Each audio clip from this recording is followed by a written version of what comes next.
עבורי אירוע מאוד מרגש. כי זה סוגר לי מעגל.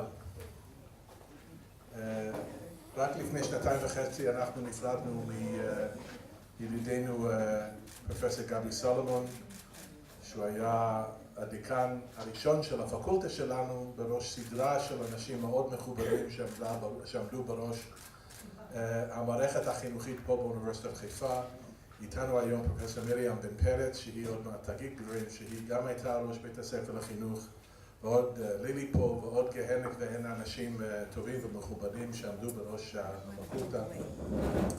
אבל לי מרגש באופן מיוחד, כי גבי גם הוא הדיקן שגייס אותי, וביחד עם משה שיושב פה בחדר, הצליחו לשכנע אותנו להביא את כל המשפחה לכאן, ואני שמח על כך ומודה לו ולכל המשפחה מאז שאנחנו הגענו.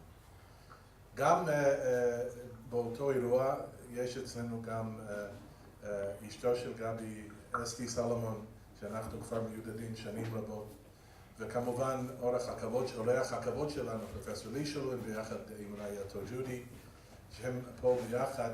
אני לא למדתי אצל לי בסטנפורד, אבל אנחנו מיודדים מיד שאנחנו היינו פה, כי הוא ישב גם על ועדת הדוקטור שלי, שהיום הוא הזכיר לי את זה, והוא מזכיר כמעט כל פעם שאנחנו נפגשים. אז בזכותו אני גם הצלחתי להגיד עד הלום. אז עבורי זה אירוע מאוד מרגש. ואם כן, לכבוד הוא לי לקבל את פניכם להרצאה הראשונה, שאני מקווה יהפוך להיות מסורת שנתית לזכרו של גבי, שהוא איש מאוד, הוא אחד מהחוקרים המובילים כמובן בחינוך בארץ ובעולם, גם חתן פרס ישראל, וחלק לא קטן מאיתנו אנחנו זוכרים אותו שהוא היה המנהיג שלנו והמורה שלנו, ואם כן נעים לנו וראוי גם בפקולטה שלנו שאנחנו ננציח את שמו בהרצאה מכובדת זו. I will go to English now in deference to our guests so that everybody can understand the rest of what we're going to be saying. I simply mentioned that this is an emotional moment for me because it brings together, it closes a circle for me of many dear friends and colleagues and people that have personally been important to me in my own career and development. Professor Shulman sat at my doctoral orals committee and was among the people that recommended to Miriam and Peretz and Gabi that I perhaps might be a reasonable person to come and teach here. And Esti Salomon, Gabi's wife, is with us today, and we're going to hear from her in just a moment. These were all really dear friends to me personally, but also dear friends and close friends of the faculty. One of the high marks of the Faculty of Education at the University of Haifa, one of the things that in fact attracted me these many years ago, was a stamp on the faculty that was brought here in large measure by our dear friend Miriam Ben Peretz, which is in the tradition of the wisdom of practice that received its name from the work of Professor Shulman, and that is to make the practice of education a discipline of research. As you know, for many long years, education was thought of as a secondary discipline because it involved translating theoretical research into practice. But as we all know, our faculty now is known as the leading faculty in the country and one of the leading faculties at the university. And one of the reasons for this is because we've succeeded together in the tradition of Miriam Ben Peretz and Shulman and Gabi Salomon of creating of the practice of education a discipline of research. I'm quite sure we're going to hear a little bit more about that later on.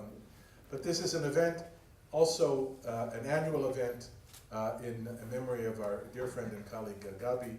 And to open, I'd like to invite Esti to say a few words in Gabi's memory so that we can all, not everybody here had the honor and pleasure, and this is a rare opportunity and moment for us. Esti, b'kasha. אני אעשה את זה בעברית כמובן. גם בידיעה שלי וג'ודי יודעים טוב עברית. שלום לכולכן ולכולכם. שנתיים חלפו מאז מותו של גבי, וכמה שנים נוספות מאז פרש מעולם העשייה, בעקבות הידרדרות מצבו הבריאותי. בשבועות האחרונים לחייו הוא ביקש את נפשו למות, ואכן זכה למות בביתו, במיטתו, בסביבתו הטבעית. כפי שרבים מהיושבים כאן הכירו, גבי היה איש מוטרד, דאגן כרוני. כשהייתי אומרת לו לעתים, גבי, תפסיק לדאוג, הוא היה משיב, ומה אני אעשה במקום? אחת השאלות שהעסיקה אותו רבות הייתה, האם השאיר עקבות בחול? האם תרם והשפיע על העולם? האם ינגנו את יצירותיו, או שמא הכל נכתב למגירה? קומפוזיטור שלא מנגנים את יצירותיו לא קיים, כך הוא היה חוזר ואומר. אני מאמינה שנשמתו שם במרומים, שמחה שהתכנסנו לכבודו, שזוכרים אותו. כאן בפקולטה לחינוך הגיע לסוף דרכו האקדמית, וכך כתב על עצמו. בשנה האחרונה הוא כתב משהו ככה אוטוביוגרפי. בתקופה הראשונה שלאחר פרישתי הרשמית לגמלאות, לא חשתי כל הבדל באורח חיי. המשכתי להתייצב במשרדי, להשלים את המחויבויות שהצטברו לי, להנחות דוקטורנטים ולכתוב מאמרים.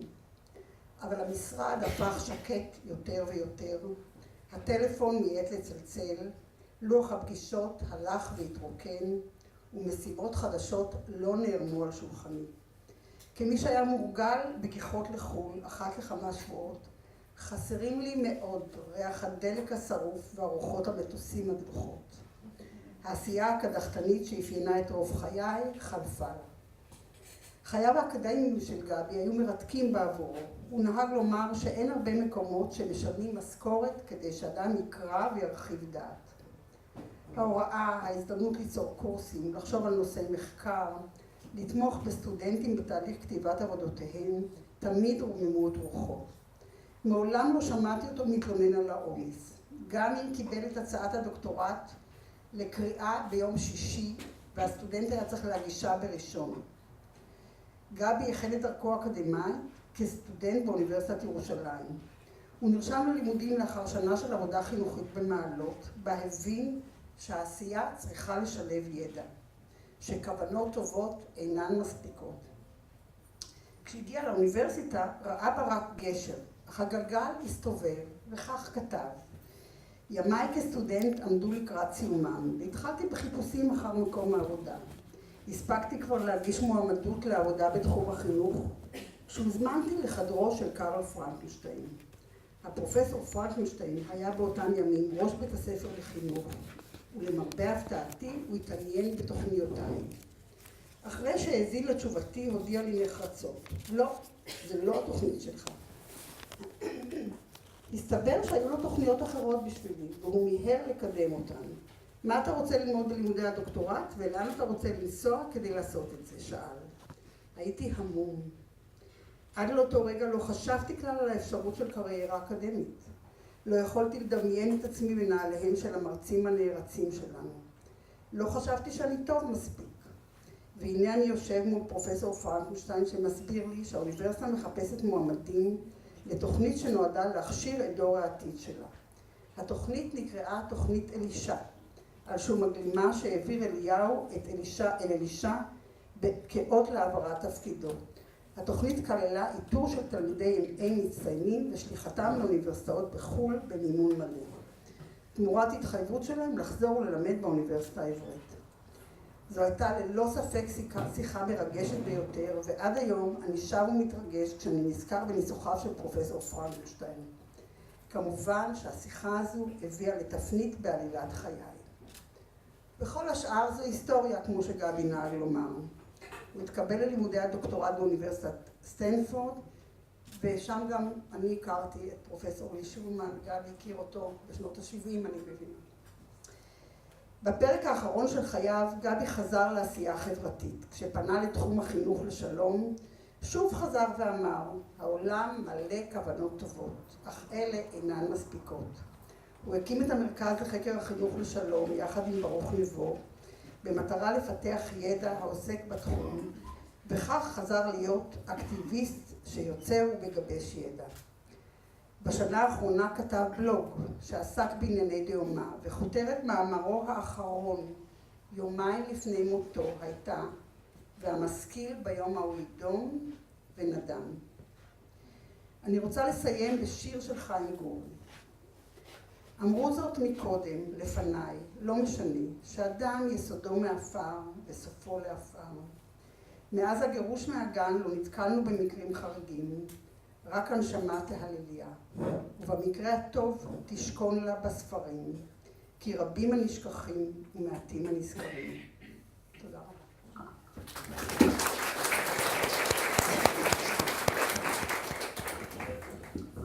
יהי זכרו ברוך.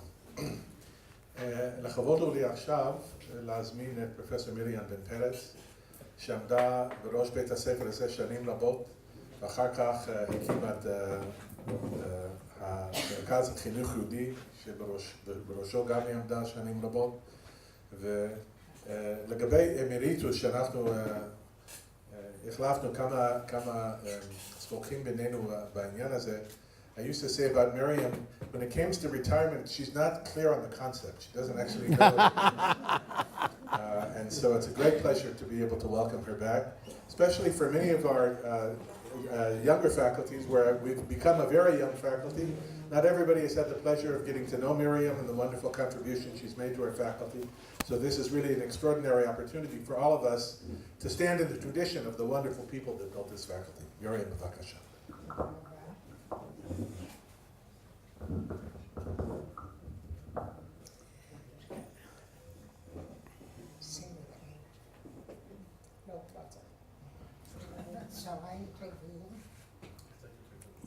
צהריים טובים לכולם. אם קודם אמר חנן שהוא מתרגש, אז אני מתרגשת פי כמה וכמה. כי הבית הזה, האוניברסיטה של חיפה, היא ביתי, הייתה ביתי בשנים רבות, ולבוא הנה ולפגוש חלק מהאנשים שאני מכירה וחלק שלא מכירים אותי, אבל אני שומעת עליהם, ולראות איך הפקולטה שלנו מתפתחת בצורה יוצאת דופן, זה תענוג בלתי רגיל. אז אני מודה לכם, ומודה לכם גם שהזמנתם אותי, ואני שמחה מאוד כמובן שהאירוע הזה הוא לכבוד הדוקטורט לכבוד של לי שולמן ולזכרו של גבי.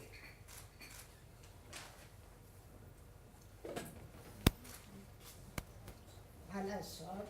בגיל שלי, בלי משקפיים, זה כבר לא הולך.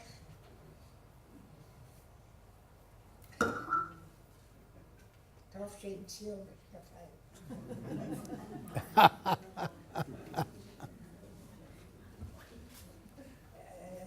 I was told to talk in English, so I'll move into English. I was asked to introduce Lee Shulman. Now, to introduce Lee Shulman is both a very great honor and also a very easy task. Why is it an easy task? Because Lee has done so many things, is still doing so many things, that the question is not what to say, but how to choose among the many things that can be said and should be said.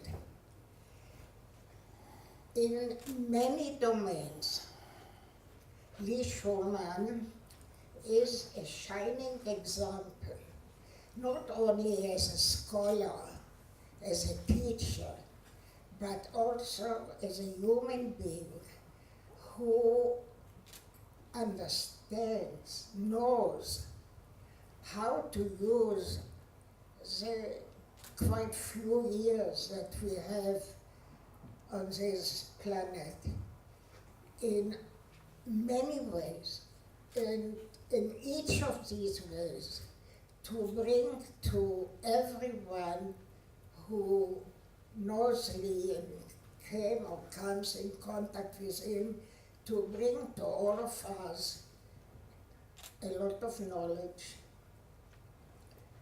the pleasure of the warmth of his relationship. One of my very important impressions and memories is that Moshe, my husband and I, came to Stanford a couple of times, and each time the way that he greeted us, embraced us, made us feel at home in his home is something very unusual. There are many scholars in the world. There are very few scholars who are simultaneously good friends. Not only good colleagues, but good friends. Lee is an example in these aspects. Lee is the most gifted teacher that I've ever met.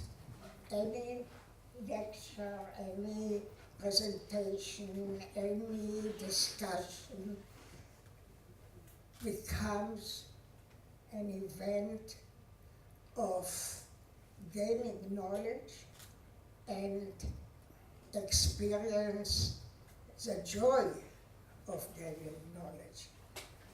The joy of gaining knowledge, this is really the secret that we as teachers would like to know.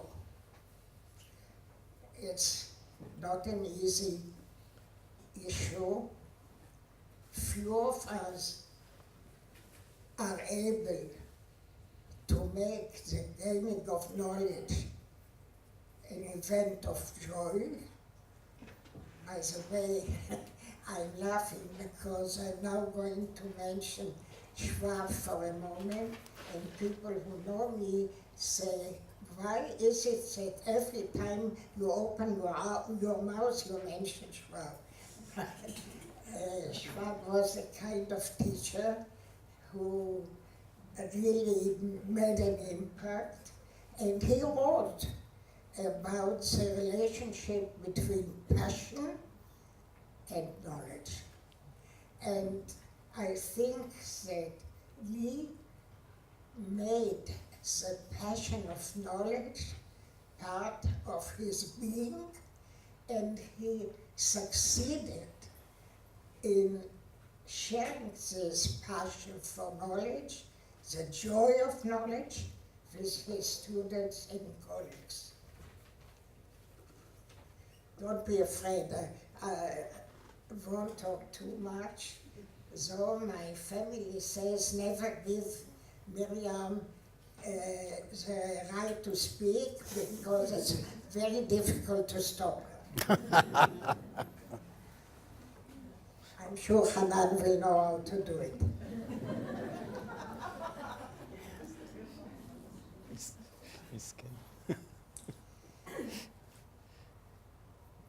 Lee is not only a great scholar and a great researcher. Wherever he went in his academic life, he also created new firms, new institutions, and he became a leader for many, both colleagues and students. He, just to mention not all of them, he was the creator and dean of education at Stanford, and before that at Michigan State. And he continues to create groups of scholars and students.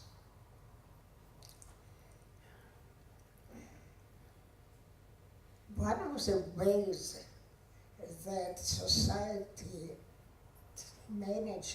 tries to at least, to tell people that they are honored for their work, appreciated, is by different awards. He has won many awards, among them excuse my pronunciation, which obviously is not American or English, it's more German, the Gabriel Award in Education, and a career award for distinguished contribution to the educational research from ARA, and the Thorndike Award for distinguished psychological contribution to education from the American Psychology Association. There are very few scholars who are honored by recognition, not from one association of researchers, but for many. But from my point of view, as an old teacher, maybe the most important recognition is the recognition of the many students you had who all consider themselves your students and carry out your work. And from that point of view, all your students became your children in the Jewish tradition, of course, and you have many grandchildren and great-grandchildren in the world of education.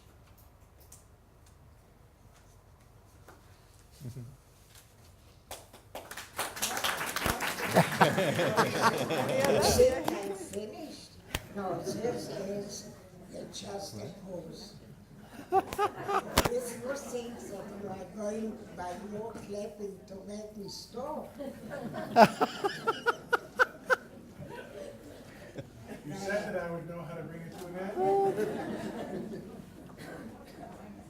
I will finish. I will say it's an honor and a pleasure to be here for the occasion of you getting the honorary degree. It is wonderful to be here, and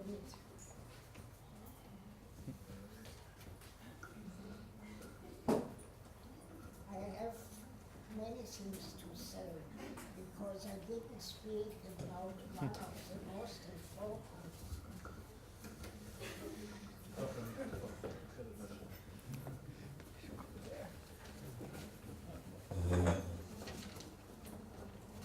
Does she really want me? I think it might have been Renato she was. Parts of any relationship. This is friendship, and you are a shining example for friendship. Erickson, who wrote about the different stages of human development, argued that the highest stage is when a person becomes a citizen of the world. Now, in our times, we know that there are no citizens of the world. It doesn't seem to happen. But Yuri by your personality and way of life has shown that a person can combine in a perfect manner living in different worlds, the world of science, the world of teaching, the world of action, the world of family, and the world of friendship. Thank you for being such a wonderful example. Wow.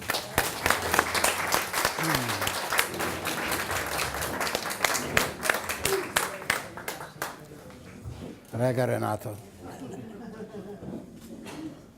Hi, Miriam.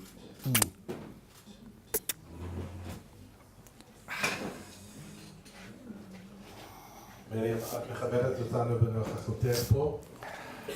אנחנו מאוד מאוד שמחים ושתהיה איתנו עוד הרבה שנים רבות. And without further ado, Professor Shulman.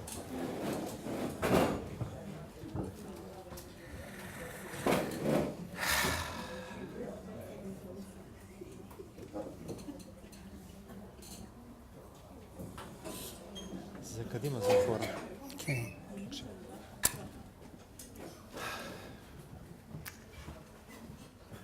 The most graceful thing to do after that introduction would be to say, thank you very much, Miriam, and sit down.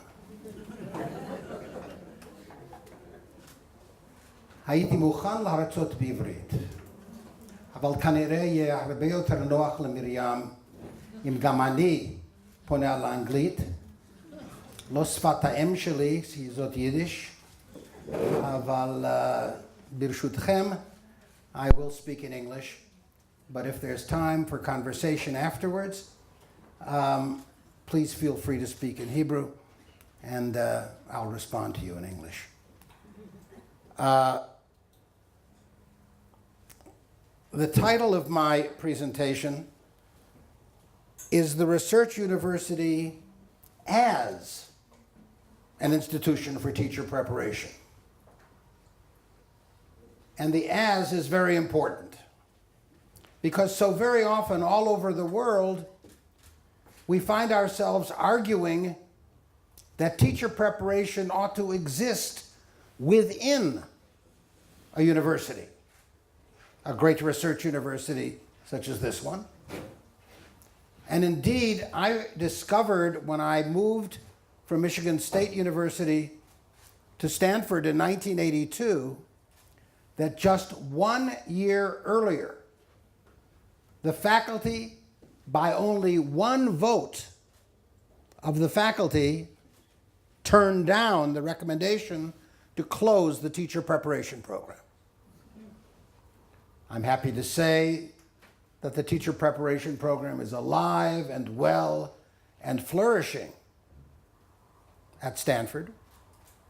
But it would have been very odd if I had come to Stanford as the professor of teaching and teacher education and come to an institution that had no teacher preparation program.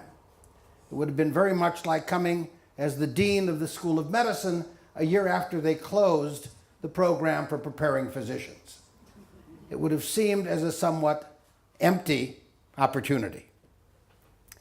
So let me say that I'm going to make, and this is in many ways going to be the essence of my argument today, I'm going to make a very outrageous claim. And I make it in part because I believe it passionately, and in part because it's fun to make an outrageous claim. Why make modest claims when you have a podium and a microphone? My outrageous claim is that a university, by definition, by mission, by legacy, and by its ethical reason for existence, is and must be a teacher education institution. That every graduate of a university, whatever their discipline or profession, must be prepared to teach what they have learned, not to keep it like the art collectors who buy a Botticelli and hide it in their martef. And think about what the degrees a university gives mean. The degrees of bachelor, master, and doctor. What does the word doctor mean? What is a doctor's degree? A doctor is not a rofe. Dottore means one who teaches, one who communicates a doctrine. It is a teacher. What is the final examination for the PhD or any doctoral degree? And yes, Hanan, you're right. Every time I see you, I remember being one of your examiners. And you have a doctorate. I broke the tie, Hanan. No, it was unanimous. But it was my first week on the Stanford faculty.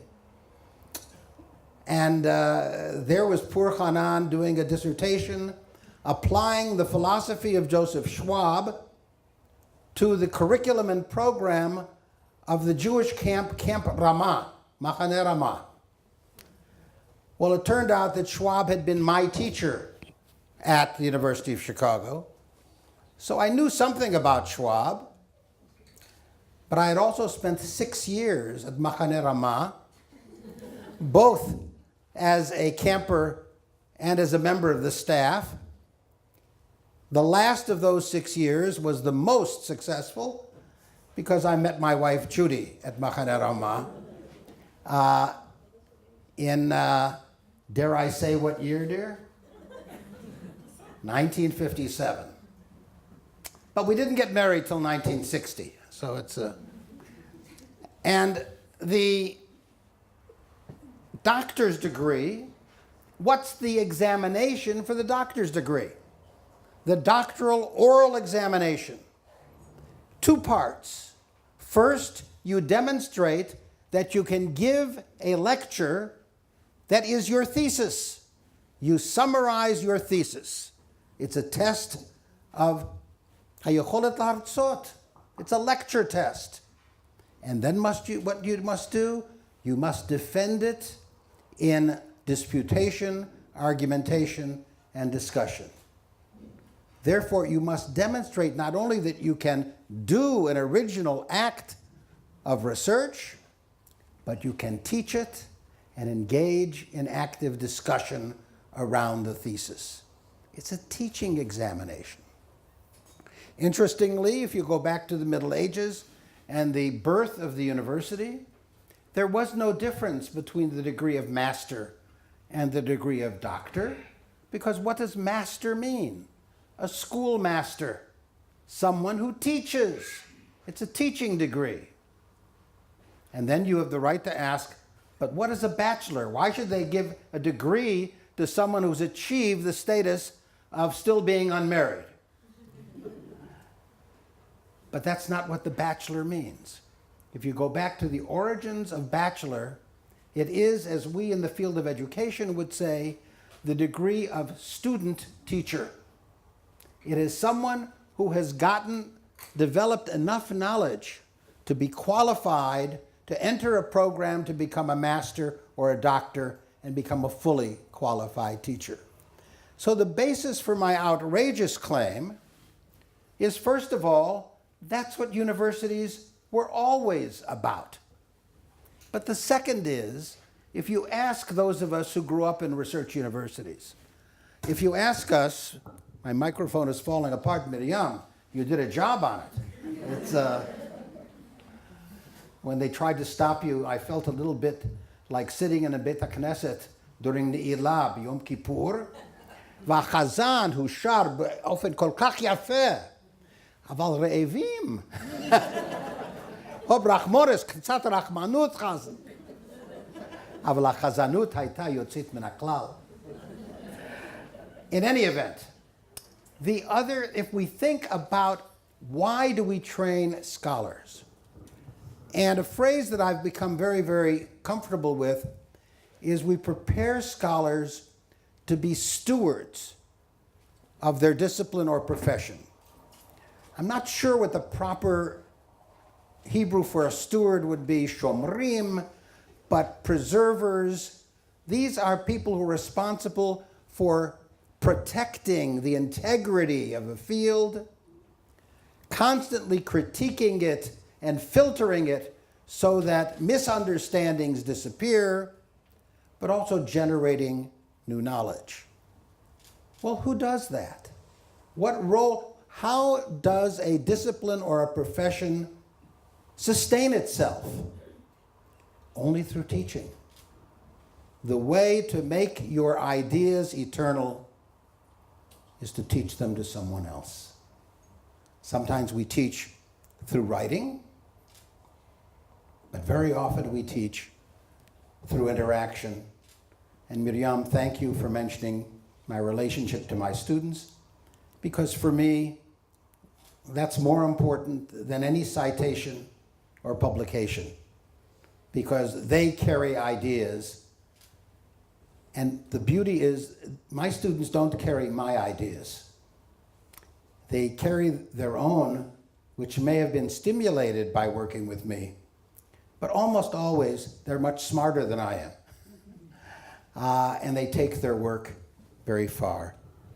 In any event, that is the notion, the outrageous claim that I'm making, that the only way universities can do their work is through making teaching the heart of that work, through making the sustaining of ideas the heart of their work, and also, since this is a very, very difficult challenge, through doing research on the quality of their own practice. We university faculty and students are so ready to study everything else, from Piaget's children to the sociology of a remote village, and we somehow are blind to the critical nature of our own work as an object of inquiry.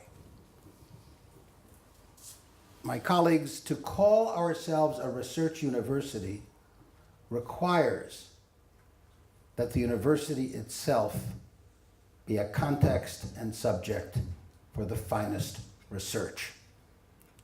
Otherwise, we exempt ourselves from the opportunity to grow, to change, and to adapt based on evidence and not just on faculty votes, which occasionally are not based entirely on evidence, you may have noticed. So, we are in memory of Gabby Salomon. I first met Gabby Salomon in the early 1970s. I was not yet at Stanford, so I didn't know him at Stanford. He had just gotten his Stanford PhD. He was a bit of a wild guy. Nachon? Is shovav the word you use? I'm an old yeshiva bocher, ben sorer umoreh. But we didn't stone him. We appointed him to the faculty of the Hebrew University. And so I remember him, and I met him at about the same time. I met a very experienced biology teacher who was taking her PhD with the dean of the School of Education, Seymour Fox. Her name, I think, was Miriam ben Peretz. About then, right? Yeah. And Gabby had many ideas. He was filled with ideas, but two that always interested me most were his interest in the transfer of training, the transfer of learning in educational settings. Because when you think about it, transfer is a miracle. How is it possible to learn A, and as a result of learning A, to be able to understand B and to do things nobody ever taught you directly? That's the miracle of education, the idea of transfer. And he had notions, working with David Perkins at Harvard, of low road transfer and high road transfer. Fascinating stuff. And I urge you to take a look at some of that work. It's really lovely. But the last systemic work he did here at Haifa University was his work on peace education. And what always interested me and will come back in this talk was the definition of peace education was education in a context of intractable conflict. Now, the word intractable, that's a very scary, frightening word. This is a situation that admits of no resolution. Intractable. How do you think about, what can you do in a situation which is by definition intractable? Now, one of my predecessors as president of the Carnegie Foundation was the Honorable John Gardner, who went from the foundation after the assassination of President Kennedy to become Secretary of Health and Education and Welfare for Lyndon Johnson. And in his first meeting with his staff, this large staff in the Ministry of Education and Health and Welfare, and they were just beginning a very dramatic new set of policies oriented around equity of opportunity, he said to them, "We find ourselves here confronting unlimited opportunities that are masquerading as impossible problems." And I think that was part of Gabby's view. The very fact that it was defined as intractable raised his motivation and that of his colleagues here in Haifa to address this as a problem.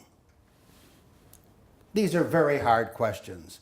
But let me say a couple more things about Gabby, since this is not a hesped for Gabby. We're not here lispod, to wail, to lament, to celebrate the kind of thinking that I would like to believe Gabby would enjoy. And you've seen the pictures of Gabby looking like a dean, sometimes even with a tie. Well, let me show you the way we, his old friends, saw Gabby and how he saw himself. That's Gabby. Gabby saw himself as a sea captain who could pilot a ship through the most stormy waters. In fact, one of the lovely things about Gabby that was also, when you were with him, terrorizing, was his definition of water that was safe enough to sail in. Because Gabby took Judy and me out once to sail, were you with us at that time, Esty? On San Francisco Bay. Now, San Francisco Bay is where they had the America's Cup a few years ago. This is what we call calm seas on San Francisco Bay. As my mother used to say growing up, gotten you. And Gabby took us out sailing. Esty, Judy and I thought that was the end. We thought it was the end. I think you did too. Only Gabby thought it was a very simple, calm sail. But this was the kind of leadership that Gabby was characterized by, and that I urge you to think about. Just when the seas look like they are unsailable, if the problem is worth pursuing, and for Gabby, sailing was always an opportunity worth pursuing, but so were many of the other problems that look intractable, that made them worth pursuing. So for him, we remember the rough seas, but I remember another story about Gabby. It was in the early 1970s. He had just returned from Stanford with his fresh PhD. The ink was still wet on his degree. And there were a number, it was like Haifa now, a lot of young faculty members. This is a very young-looking group, Hanan.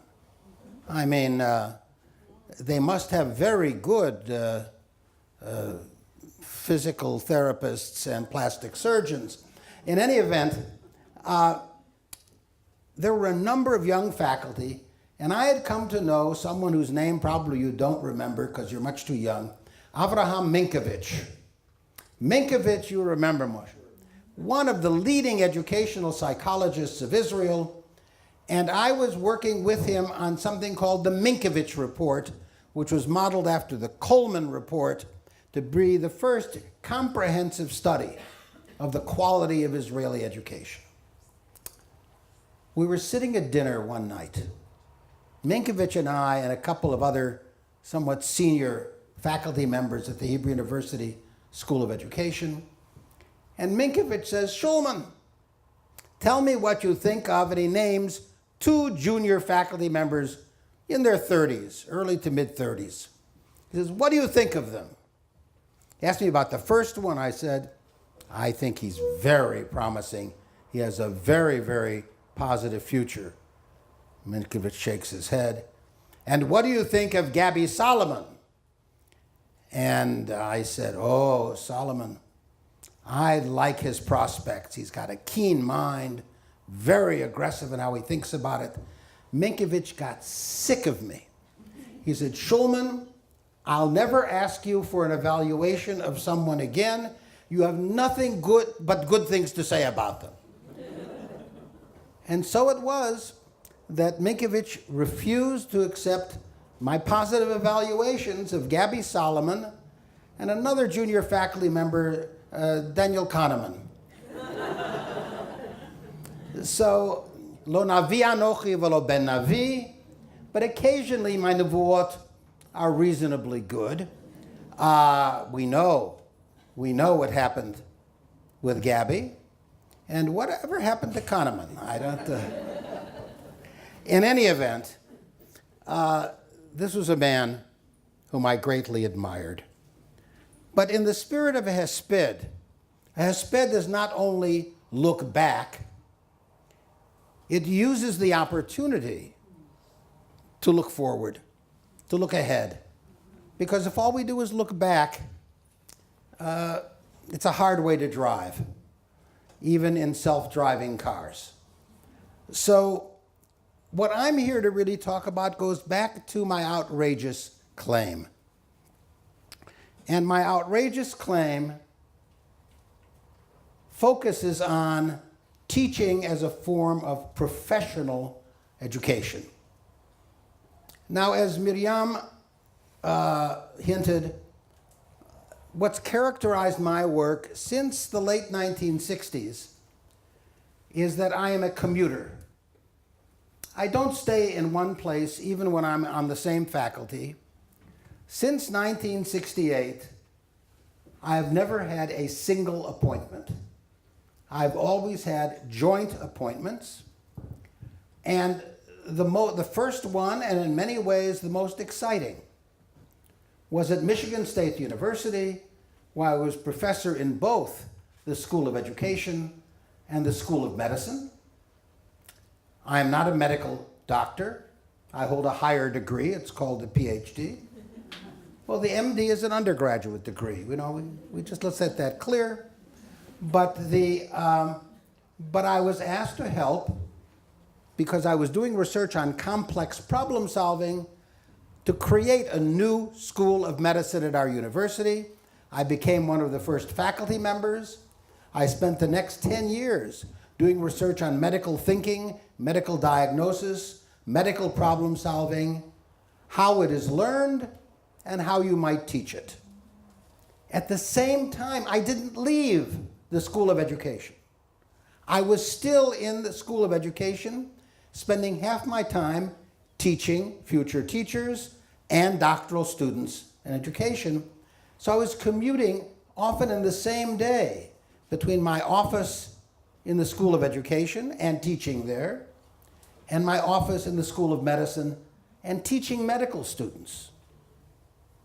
You may ask, what did you have to teach medical students? Listen, I have experience with a number of illnesses, and but that's another story which we can tell on another occasion. The point is that this commute back and forth between these two professions was incredibly stimulating.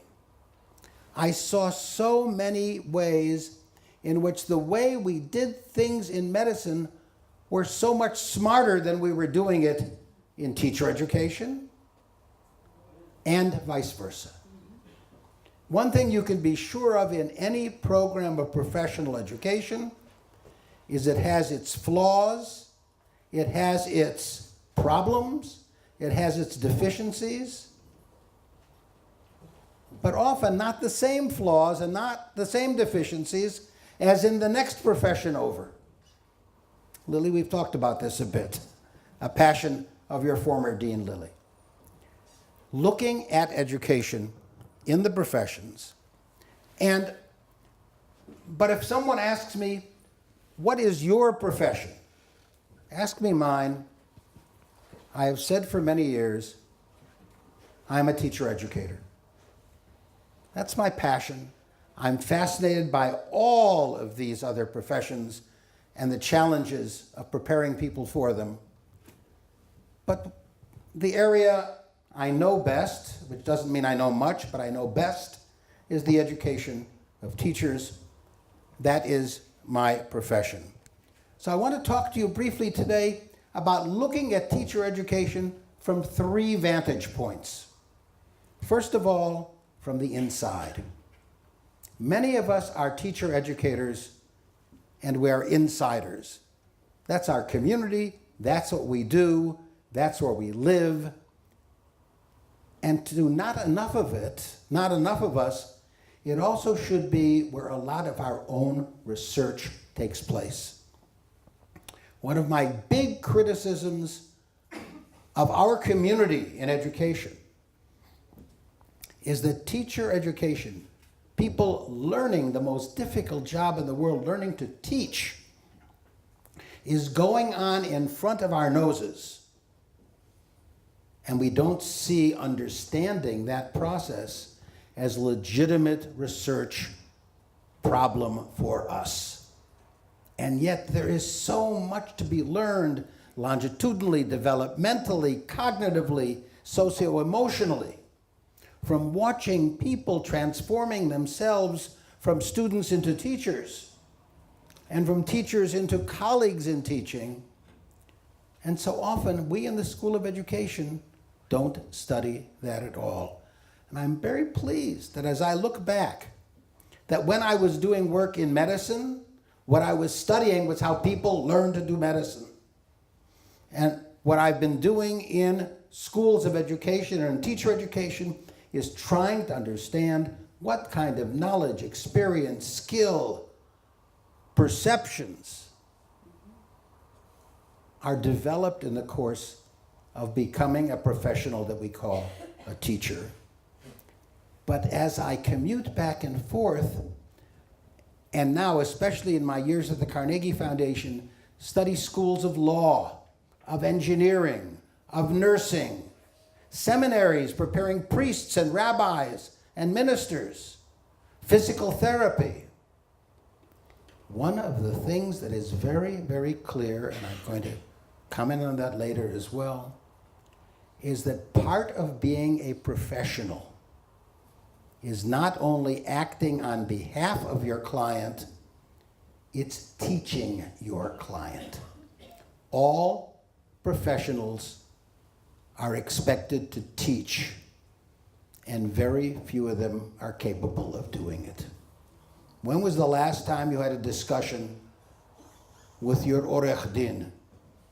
And Miriam, I don't mean to criticize orech din. Her husband Moshe was an outstanding orech din.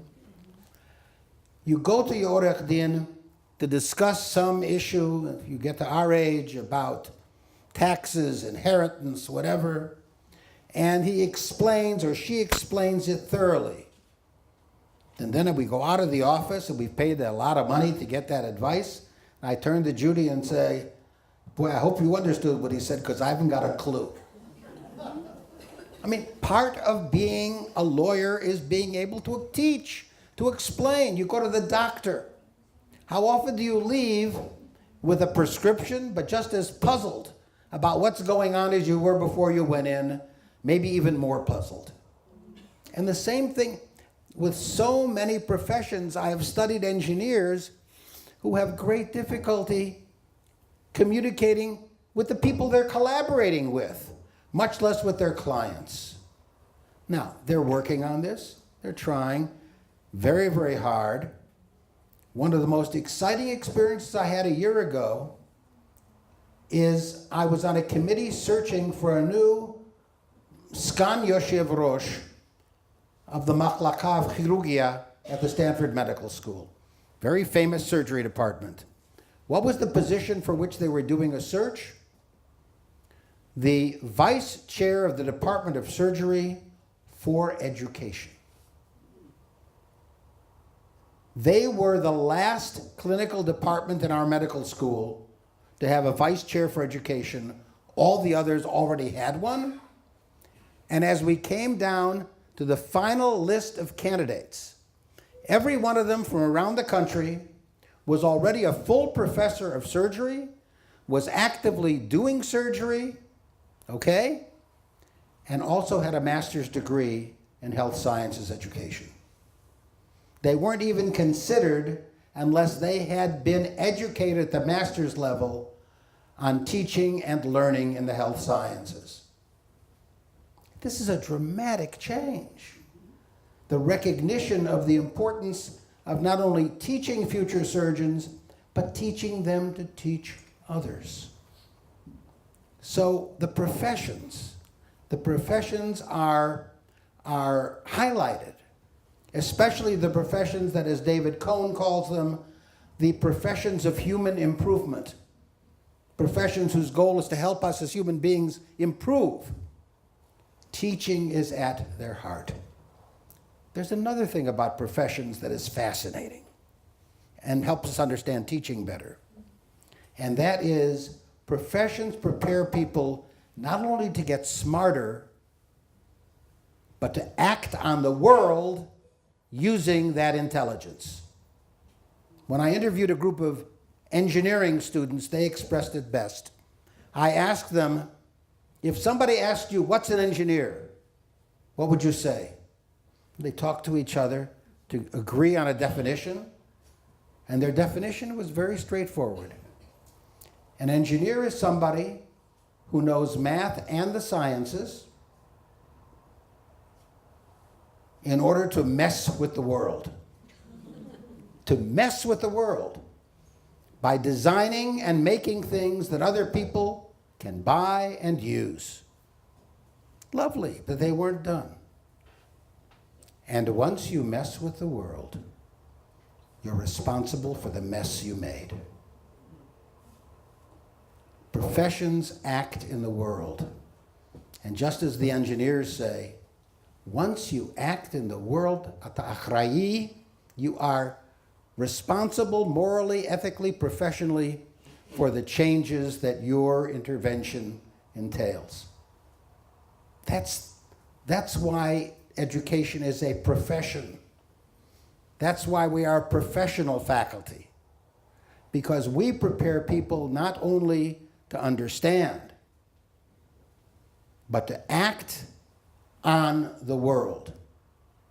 And once you act on the world, you are responsible for issues of justice, of ethics, of morality, of the consequences of your actions and those whom you teach on those whom they serve.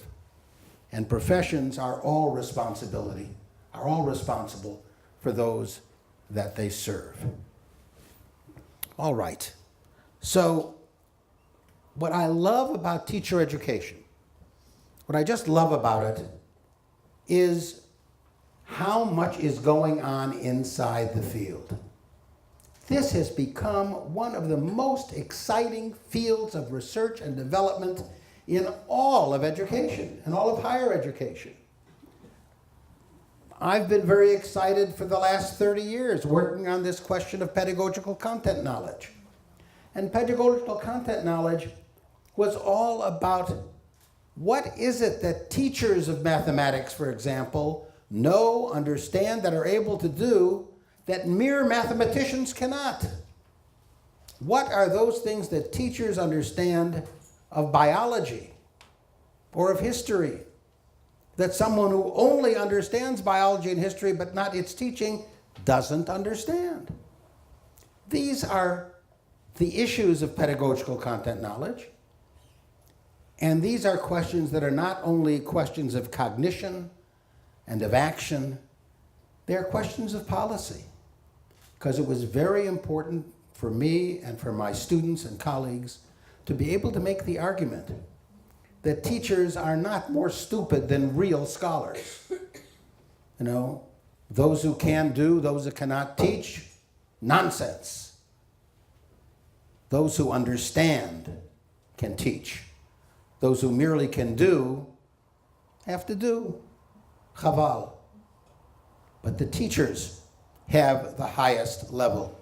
And so PCK was an important development, and it continues to develop constantly. I learn from other scholars, graduate students all over the world, stuff they're doing on PCK. The Chinese are absolutely convinced PCK is a word in Mandarin Chinese. And maybe it is by now.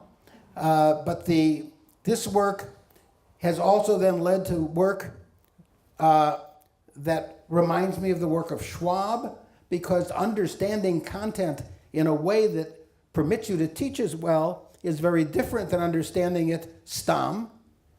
And so the notion of content knowledge for teaching, Deborah Ball's work in mathematics is a lovely example of this, but there are many others doing this kind of work. There is the work on high leverage and high impact practices. And what is exciting there is the laser-like focusing on what does it take to learn to engage in certain kinds of teaching. Ellie, I think some of our work, working with you in the Trump Foundation, no, not that Trump, right? That's the full name. Has to involve what are those high leverage practices of teaching that have got to be at the core of secondary school and now middle school teaching of mathematics and the sciences. We are making enormous progress in assessment, in performance assessment. Part of our group back at Stanford worked on the design of something called the National Board for Teaching in America, which is a portfolio-based assessment. There is no multiple choice testing for teachers in the National Board. It is the documentation, analysis, and critique of a year's work in classrooms documented with video in a variety of ways, which becomes the basis for using a set of standards to evaluate outstanding, capable teachers. And in general, if you look at the field of teacher education, this is arguably the most exciting part of the world of education. And because we are not only responsible for doing, but we are responsible for the mess we've made. And we're also responsible for the mess that other people have made. Teacher education has also discovered the importance of culturally and contextually responsive teaching. How do you adapt teaching to students and communities of different cultural and linguistic and ethnic backgrounds? That's something you can't avoid when you're doing research on teacher education, because the teachers you are teaching come from a variety of backgrounds, are going out to a variety of contexts, and it must be there. And that's why in my most recent work, I want to see if it's on this. Yes, I think. If you look at the fourth line or fifth line, I now talk not about PCK, but PC to the nth K. It's not only pedagogical content knowledge we have to be aware of, but pedagogical context knowledge, pedagogical cultural knowledge, the ways in which a variety of elements must be merged into the pedagogy and the understanding of pedagogy. And that includes also that of students who come with special needs, not only with their own different cultures and backgrounds. There's also the way in which work, in my case, has been inspired by commuting among professions. I won't say much about this. The thing that has been exciting for me has been developing a notion that I've called the signature pedagogies of the professions. Signature pedagogies was an idea that sort of invaded my consciousness when I began to experience a contradiction. I began by seeing that every one of the professions has a very unique, special, identifiable kind of pedagogy. You don't have to go into a room for more than 5 minutes to know that you're watching physicians being trained or nurses. But when you go into a room where engineers are being trained, the design studios of mechanical engineering or of architecture, totally different pedagogy, but you know what it is right away. It's like somebody's signature. A similar thing, I mean, you can go from profession to profession and they each have a signature. I said, okay, so we're going to do research on what makes the signature of each profession special. And very much those signatures try to be close in form to the actual settings in which people have to work in that profession. In law, these are settings where people, I mean, how does case teaching in law work? People are arguing with one another and learning to argue and learning to make their position and argue the position. And as soon as you've made your position clear, a good professor says, okay, Miriam, I know that you can argue your position.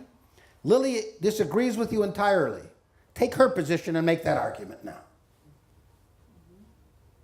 Very frustrating to be married to such a person, but but the point is, that's part of the signature pedagogy of what we call the case dialogue method in the law.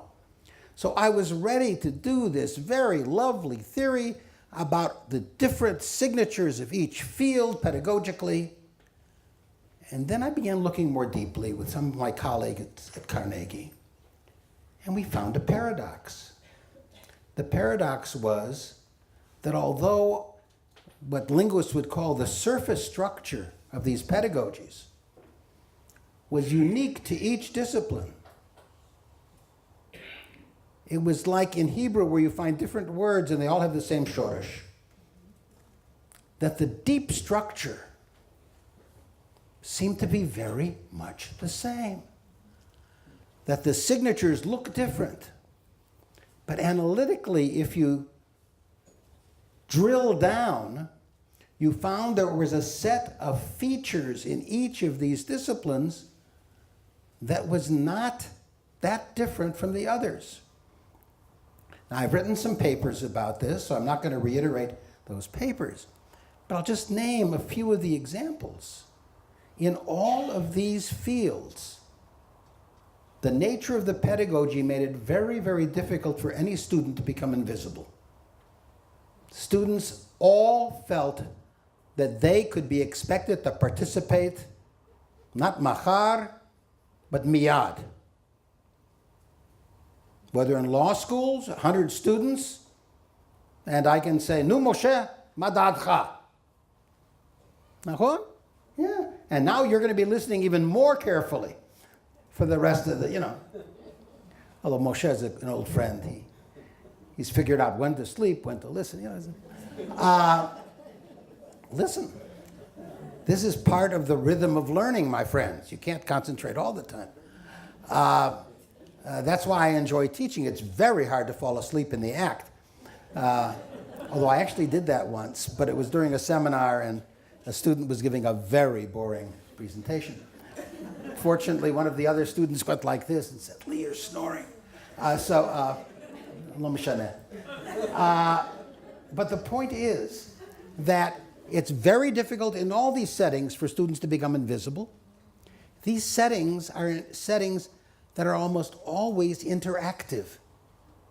Students are not just interacting with the teacher, they spend a lot of time interacting with one another such that if Moshe has given his view of this case, I will then say, Eli, restate in your own words Moshe's argument and then disagree with it. Well, you better have been listening to Moshe's argument too, not just preparing your own disagreement. In other words, in medicine, rounds that occur every morning, rounds in medicine for 2-3 years, they are interactive. They are mutually critical. Everybody's visible. They are accountable over time for the learning they do, their ability to make sense of the patient's circumstances. And when the teacher says, Mark, and what do you know about the family of this patient and how they're holding up in these situations? Mark thinks, my God, I never talked to the family. And he's a smart fellow. He says, you know, I haven't had a chance to talk to them recently. I'll let you know tomorrow. Mark's a very clever fellow. And so, no, but the point is that it's interactive, it's accountable, it's highly visible. And one of the words that we learn to hate in education, there's a routine. Now, we hate for things to be routine. It makes it sound like it's boring. But in fact, as those of us who taught kids in classrooms know, the secret of great teaching is enough routine so the kids don't need to get new instructions on where to sit and what to do every day. They know what to expect. And yet to have enough novelty so in fact it isn't boring. They know the rules of the game, but the game changes. The same is true of medical rounds, the same is true of case dialogue teaching in law, the same, and so the theory of signature pedagogies, which I want to assure you is terribly incomplete, which means there's a lot of work for the rest of the world to do on it, deals with the simultaneity of what is specific and what is general. And methodologically, that's a lot of what we do theoretically. A lot of what we do is, on the one hand, study situations and students and teachers so precisely and deeply that we come to look at the variations and the individual differences with great precision. But almost at the same time, look for generalization so that we see how things are similar as well. Now, one of the great lies of social science is that the highest form of understanding is generalization. However, most generalizations are lies, but they're useful as tools to help redirect back and forth, back and forth. But as one of your teachers, Lee Kronbach, said, generalizations dissolve. As soon as you think you've got one, it melts. And you've got to be prepared for that. And that's true in teacher education as well. But among the professions, as I said earlier, we teacher educators, and I'm now calling everyone in the room a teacher educator, whether you think you are or not. If you're in this room, you are an educator of people who must learn to teach. If you are, in some sense, a teacher educator, then you are required, you are obligated to become more self-conscious, more mindful, more self-critical, more insightful about how and why and where to engage in the teaching of your students, and even to use your assessment of those students the way the Middle Ages doctorate did, to see how well they can not only tell you what they learned, but how well they can teach someone else what they learned. And my guide in this idea, I had a great teacher at a distance. I'm not talking about Schwab now. I'm not talking about Benjamin Bloom. These were my teachers in proximity. but it was a Greek fellow named Aristotle. Well, look, Rambam was also his student at a distance. And im zakasher la Rambam zakasher bishvili. What was Aristotle's definition of the highest level of understanding? In fact, it's the reason why the doctor's degree must finish with a teaching exam. We regard master craftsmen as superior, not merely because they have a grasp of theory and know the reasons for acting as they do. Broadly speaking, what distinguishes the person who knows from the ignorant person is an ability to teach. And this is why we hold that art, and not experience, has the character of genuine knowledge, episteme, namely that artists, and I would say professionals rather than artists, can teach, and others, those who have not acquired their profession by study but have merely picked up some skill empirically, they cannot. To profess is to teach. To be a professional is to teach. A professional not only serves, she educates. But as I observed before, most of the professionals around us, whether at Haifa University or at the Technion or at Ben Gurion or at the Hebrew University or at Stanford, have never learned to teach. And so I have a challenge for you, Hanan, during your remaining years in the deanship. And by the way, Miriam, you said that I was a dean at Stanford at Michigan State. I avoided the job of dean with enormously great skill. I was never a dean. No, I was never even a department chair. My secret, don't listen, is I always had a joint appointment. So whenever they would come to me and say, Lee, it's your turn to be dean or be department chair, I'd say, I would love to. But, half my time is in the School of Medicine, and my responsibilities are such that I couldn't do justice to the job of dean. Listen, Chevra, have rachmanut on those who become deans, even department chairs, because they have two bosses, we and those up in the attic. And it's an impossible job to do well. And the fact, Lily, Miriam, Hanan, you've done the work so well. Moshe, you were a dean too, weren't you? Research. But Of research at university. oh, that's easy. Okay.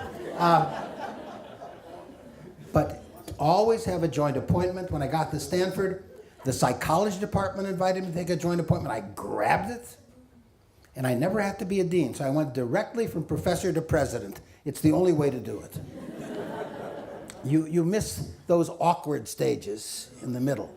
It's sort of the adolescence of the academy. In any event, I have a challenge for you.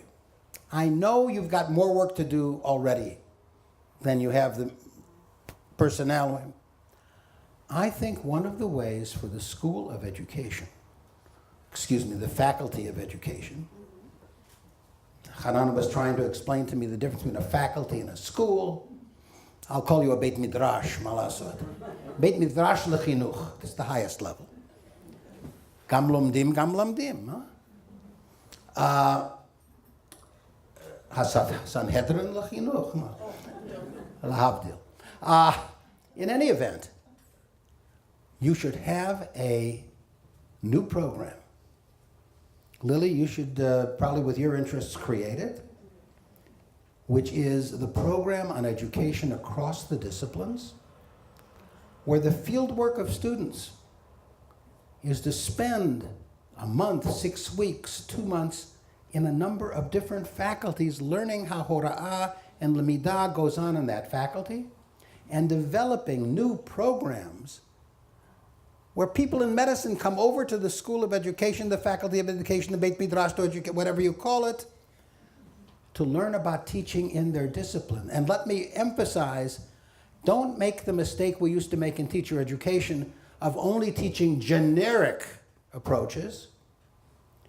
Remember not only pedagogical context and culture knowledge, but I apologize for an additional acronym, PPK, pedagogical professional knowledge. When I work with physicians, I have to understand very, very richly how the work of medical learning takes place. I have to have examples of it, representations of it. I have to work with Judy and develop cases of it that the teachers themselves prepare on the challenges of teaching in their discipline or profession. Because the cases in law, or PPK in law, will look different from those.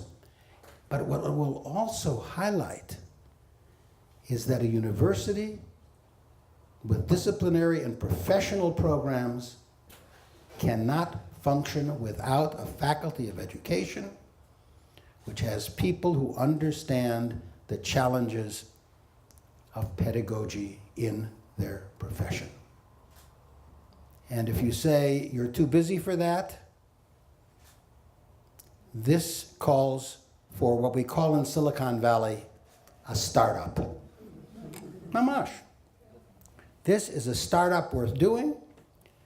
There's so much knowledge that can be developed, so much research on performance assessment, research on pedagogy, research on the longitudinal development of capacities, the way in which the disciplines as well as professional understandings contribute. It would be, look, Haifa has been a pioneer in other areas. Od הזדמנות. אתגר והזדמנות. So let me wrap this up. זה כבר נעילה. What does intractable mean? We started with Gabby and peace education as dealing with intractable problems. And I've always liked John Dewey's observation in his very early paper on the influence of Darwinism on philosophy, when he dealt with the question of how do we learn to solve problems in the sciences and in the policy arena and education. And he wisely said, progress usually occurs through sheer abandonment of questions, together with both of the alternatives they assume. An abandonment that results from their decreasing vitality and a change of urgent interest. We don't solve them, we get over them. But there's a way in which the very definition of problems is constantly changing. And we rarely solve the problems as originally framed. In fact, one of the most important talents we have as intellectual leaders in our field is not solving problems that somebody else has defined, but in reframing them. Philosophers do that sometimes. Huh? That's why you have a philosopher's dean now. To render them more tractable, so you can get traction on them. That's what tractability is. If you ever tried to drive on ice, which you don't do much in Haifa, but in other parts of the world you do, and if you've ever done it, you know what terror really means. It's almost as frightening as sailing with Gabby. So intractability, I would argue, is not an unusual situation. It's a natural state. Now, my favorite book of educational theory is Kohelet. And my favorite principle in this regard, let's see if I can remember it, Kol ha'nachalim holchim al hayam v'hayam einenu maleh. Is that right? Okay. All the rivers run to the sea and the sea is never full. Now, most people see that as a pessimistic view of the world. You have to reframe things. Whoever said that the purpose of rivers is to fill the sea. Shtuyot. Maybe the purposes of the rivers flowing is to enrich the opportunities and the excitement and the fertility along the banks of the river as the river flows.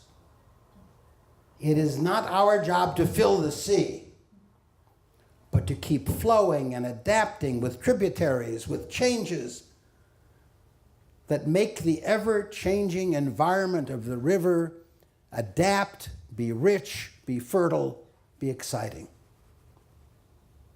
Similarly with peace education, similarly with education in general. Someone once said to me, what kind of field do you have, education? You've been working on it for, and they say, how long have you been working in the field, Shulman? I say 50 years more or less, actually more. So what kind of progress? We still have problems of education. And I say to that person, and what do you do for a living? So I'm a physician. I said, you're a great failure. We still have illness. We have economists who win Nobel Prizes, and the economy still stinks. But there are things we've learned to do better. There are things we've gotten better at. Have we filled the sea? No. But have we done as much as we could to enrich the flow and the fertility of the banks? Probably not. The problems are intractable if you misdefine the goal. But if you reframe it as how well are you exploiting the opportunities of the Nechalim to enrich the banks of the river, the environment of those, you make a difference. And you don't do it just because you're succeeding. One of my closest friends is a priest, is a Catholic Comer at Notre Dame Universities, one of the great universities in the United States. And they have programs in the inner cities of cities like Chicago, my hometown. And Judy and I once asked him, Father Tim, why do you keep on investing resources in those places even though it doesn't look like you're improving things permanently? And anyway, most of the kids in those schools aren't even Catholic. And his response to me was, Lee, we don't do it because they're Catholic. We do it because we're Catholic. We have to do this kind of work not because we're solving every problem, but because we are educators. That's our responsibility. My wife has pointed to her watch that only means one thing. It is time to end, and this is how I will end. What kind of standards should we use to judge the quality of research in our setting? I would argue for 4 standards and 1 trap. The 4 standards are, first of all, the standard of truth. I know, Hanan, truth is not a popular philosophical term. Your teacher and my former co-teacher, Dennis Phillips, always chided me about not using what kind of true belief, disciplined true belief, or whatever it was. But there's stuff that is narishkeit and shtuyot, and there's the use of evidence in ways that makes the work transparent and testable. We have to be responsible in our qualitative, our quantitative, all our work with a commitment to telling the truth. The second is utility. We are a professional school. We have to be able to make the argument that our work is useful, that it makes a difference in the world. The historians don't have to make that claim in the history department. The mathematicians don't have to, nor do I ask them to. But as professional schools, utility is absolutely necessary. The third is beauty. Now, it's often not used. But I think the scholarship we do and that we write about should be beautiful. It should be fun.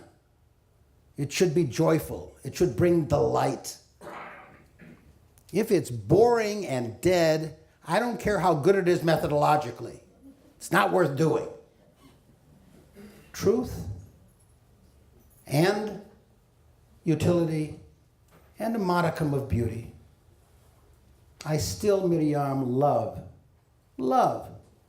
the earliest notions of yours that you developed on curriculum potential because they're beautiful. Every time I think about them, they give me more pleasure in different and new ways. That's fun. But the last is, and we're responsible for the mess we make and for the messes we didn't make but must do something about, that the research we do should in some way contribute to justice in the world, to the quality of life around us. Those are my 4 standards. They're arguable, happy to argue about them, but I must end with a warning. For God's sake, throw out the way you review each other's work now. This notion of high-impact journals and counting citations and multiplying one by the other is not only nonsense, it's destructive. It destroys good work.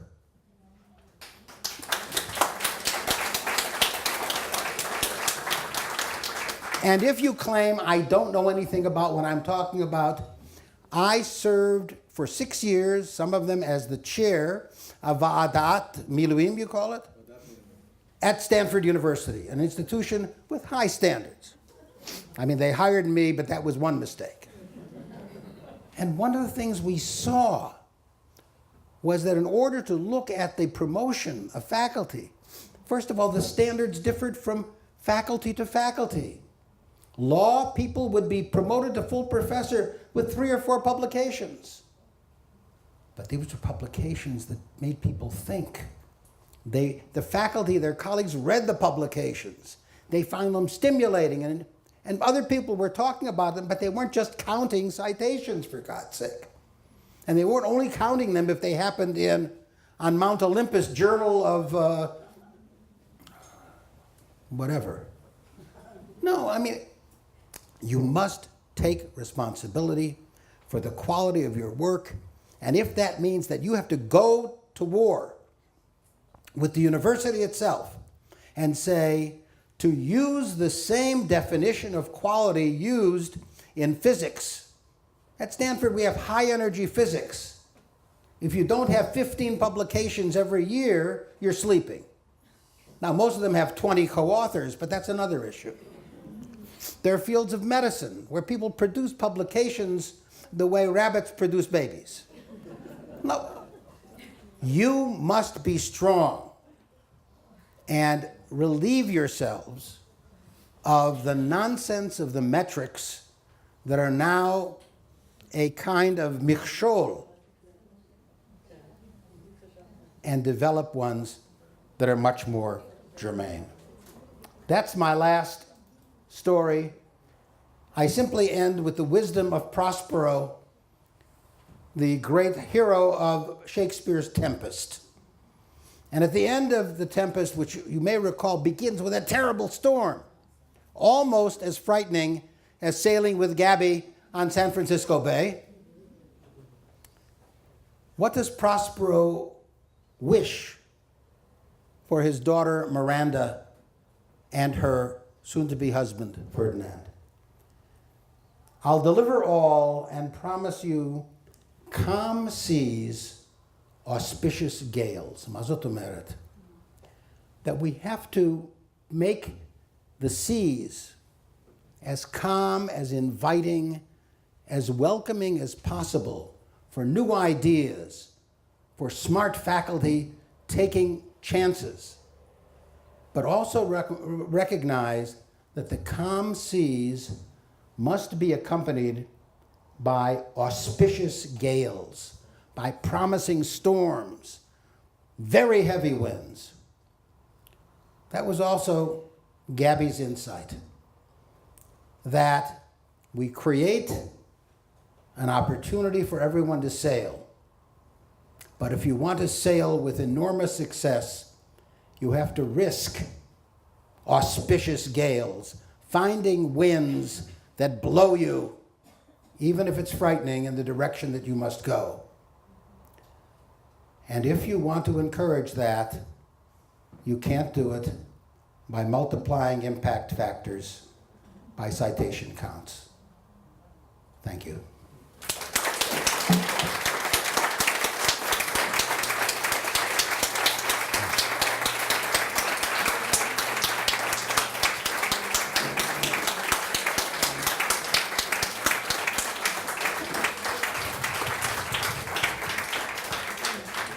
חברים יקרים, we had hoped that we might have a little time for questions, but I know people have to run off. But I did want to tell one story. Many years ago, I had the privilege of hosting Lee at another occasion at my previous institution. And he told the following story, which is a bit famous because I've seen it also on his website, about his childhood in Chicago and his parents' delicatessen. And in his parents' delicatessen, the delicatessen is an American Jewish phenomenon, a kind of sandwich store and butchery sort of all put together. And in the inimical style of his mother behind the counter at the delicatessen, where people were standing in line to get their orders filled, she would say, and this is a bit of an English language sort of play on words, she would say, "Whose next is it? Whose turn is it next? Whose next is it?" Well, one of the reasons I was so delighted that Rosa Lykin, who deserves a tremendous amount of credit along with Lily Arland for coming up with the wonderful idea that we should invite Professor Shulman to receive an honorary doctorate. But one of the reasons I was so delighted is because it gave us an opportunity to celebrate the tradition of excellence that is the Faculty of Education at the University of Haifa. Here we have our former dean and leader, Professor Miriam Peretz, who's also been a teacher to all of us. When I came here, I can say that Miriam welcomed me into her community of students. So I consider myself a doctoral student of Miriam, along with Lily and Billy Elam and Shifra Shayman and others. But Miriam and Gabi and Ofra is here, and Ruthie Lynn, who's not here, and Lily, all in the tradition of putting practice and thinking about teaching as a profession at the center of what we do. We have the privilege now, and I've mentioned this to Lee, of having a wonderful young faculty. We're in the process of regenerating ourselves. Many of us are stepping down, and in our place are coming new and wonderful and exciting and brilliant faculty members who bring skills and research traditions that are better than what we did and that will move the fields of educational knowledge forward. So my message to you, what I hope we can all take away, whose next is it? It's your next. It's your turn to stand up in this wonderful tradition that we have had the joy of receiving from all of this wonderful educational thinking and leadership, and to take this tradition of education and educational excellence and research excellence and intellectual excellence and courage to stand up for genuine intellectual integrity, not only metrics and counting the numbers, to take that forward into the next generation of educational leadership here in Israel. Lee, thank you so much for such an inspiring talk and for being able to help us stand and figure out what the next is.